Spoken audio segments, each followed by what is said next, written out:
Oh, hello. Welcome to my March reading wrap-up. This month we read a total of 11 books, and there's some good, there's some bad, there's some questionable books in this stack. Before we get into this beautiful stack of books in front of me, I want to tell you that I'm the type of reviewer who really rates books based on vibes. And most of the times when I talk about books, I really talk about the way that they made me feel. I'll let you know a little bit of the plot, but I'm not going to spoil anything major for you because I like to go into books blind and I want you to go into books blind. And the best way to convey you to read books I like is by showing you how they made me feel. So that being said, I'm going to start with the books that I read on my Kindle. Pen Pal by J.T. Geisinger. Now I went into this book blind, of course, like I do 98% of the time. Sometimes going into books blind bites me in the ass. This was one of those books where I feel like if I would have known, and I'm gonna tell you what I wish I would have known, was that it's a paranormal romance. There's an interesting concept when it comes to the paranormal romance genre, because if we're talking fantasy, that means like vampires and werewolves. But this is not a fantasy, this is in the romance genre. So it being a paranormal romance, I'm gonna let you piece together what that means. This is my second paranormal romance in this specific genre that I just don't like. I don't think they're for me. Is it definitely a twist that if you're into it, yes, you would probably really enjoy it. Is it a twist that I enjoyed? No. Matter of fact, it really just made me angry. I followed it through to the end because I was curious to see how it would wrap up, and by the end I gave it 2 stars. Anyway, let me move on. The second book I read on my Kindle is Lost and Found by AJ Nicole. This is the third book in the This is the third book in the Plain and Pleasure. Why do I keep saying plain? It's Pain. Lost and Found by AJ Nicole. It's part of the Pain and Pleasure series. It's the third and final book in the series. All books can be read as standalones. It is a second chance romance, and you know I just be eating those up. I love AJ Nicole, and her books are perfect for in-between fantasy series. It's definitely like a pick-me-up, comfort, give you a warm hug. AJ Nicole is an indie author, and from her first book into her second book into her third book, you can really tell that she's finding her voice and she's finding her groove in her comfort zone, and I love it. I love that as a reader. One book that is only available on audio only is One of Our Own by Lucinda Berry. This is a short, quick listen, and it definitely makes you think, like, if you were put in that position, would you do the same thing? Would you? I don't know, girl. I don't know. Speaking of Lucinda Berry, I read another one of her books this month, which is The Perfect Child. Oh, good Lord. Oh, talk about heebie-jeebies. The whole time, I just... You know when you want that thriller book to just... Oh! What is this?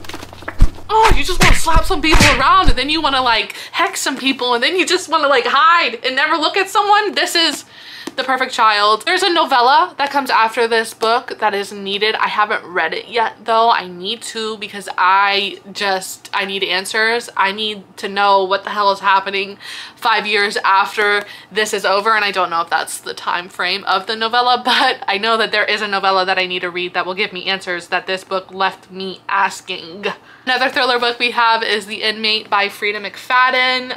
This is not my favorite Frida McFadden book, but I do think that if you are trying to get into Frida McFadden, this might be a good place to start. I just think her other books are better, but they are newer releases, so she probably just got better with time. I still enjoyed it. The thing that really redeemed this book for me was the epilogue. Talk about an epilogue ruining your life. This is, again, another thriller book that I feel like I need another book, this time 15 years down the line, to know what's happening here. Credence by Penelope Douglas. I'm starting this new thing where I'm trying to reread books I DNF'd. I'm so sorry if you can hear my dryer, by the way. I don't know if it will pick up on camera. If you can, just ignore that. I'm starting this new thing where I'm rereading books I DNF'd, and Credence is one of those books for me. I got to chapter 19 the first time I read the book. Couldn't do it. I simply couldn't do it no more. It gives me the ickiest of it, like the ick that this book gives me, like it like is so visceral. It's like coming from within and like fighting to get out. For the first half of this book, there is a certain storyline, and if you're looking at these 2 pages in particular, I did rip them out. I taped them back in because I did feel bad, but these 2 pages are just the fucking worst. There's one storyline that involves a certain uncle that could have just been avoided. It should have been avoided. And keep in mind that Credence is a taboo romance. And for me, it's so taboo, it's painful. But just because I have a lot to say about it, please know that there are people who love this book. One of my best friends loves Credence a lot. It is her Roman Empire. She has annotated it every time she's read it, and she has different editions. She has the French version. She don't even speak French. She loves that book so much. Me, however, I'm about to get a cage and put it in a cage. It's gonna live in my bookshelf in a cage. I'll shut up about it and we'll move on to the next book I read this month. And this is not in any particular order either of when I read them this month. We have Hooked by Emily McIntyre, which was good. I enjoyed it. There are 5 books in the Never After series, but they all can be read as standalones. So I read this, and I'm not necessarily in a giant rush to finish the series. They are good, and I know that they're there, and when I crave them or when I need them, I know kind of what they're about, and I'll gravitate towards them. It is a darker romance with a super dominant, no bullshit type MMC. I mean, I enjoyed this book. You know, it's kind of, I feel like the baseline for these type of books, dark romances. You have like the specific key points that all hit in this book.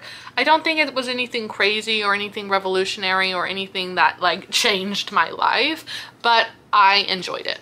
Done and Dusted by Layla Sage. This was a cute, fluffy, adorable cowboy romance, and I use those words, cute, fluffy, adorable romance, but don't let that twist the filth that is within these pages. The second book, which I believe the title is Swift and Saddled, please let that be correct. It looks so good. I actually went to Barnes & Noble the other day to try to find it. Couldn't find it nowhere. I need to read it, and I need more cowboy romances. I think I have a few on my TBR that might be getting bumped up soon, because there's something about a small town cowboy romance that just makes me feel at home. And if you're wondering if I live in a small country town, the answer is yes.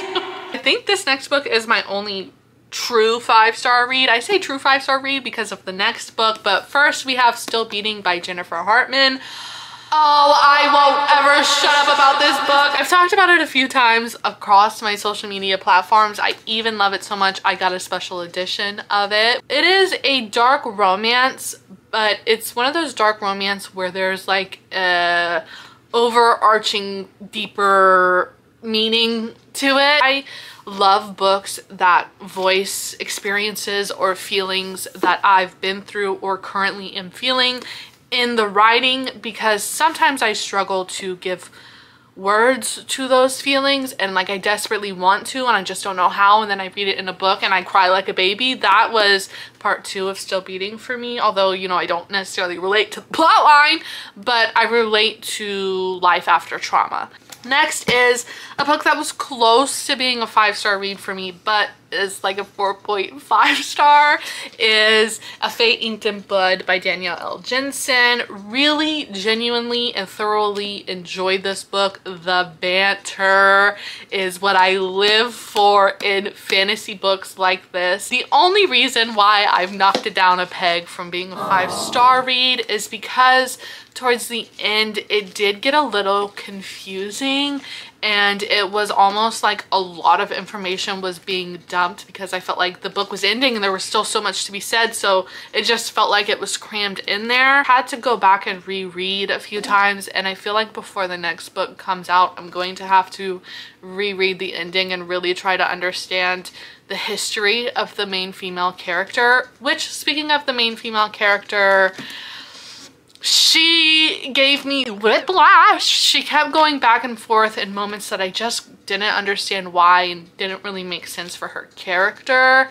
and that's why I give it a 4.5. I still love it. There's a special edition of this book by This Money Book Box, and I need it. I'm on the wait list and I'm really praying that I get it. Lastly, we have 2 books from the From Blood and Ash series by Jennifer L I always feel like I'm saying her last name wrong, and it doesn't help that I just said it so weirdly. We have the first book, From Blood and Ash, which I enjoyed.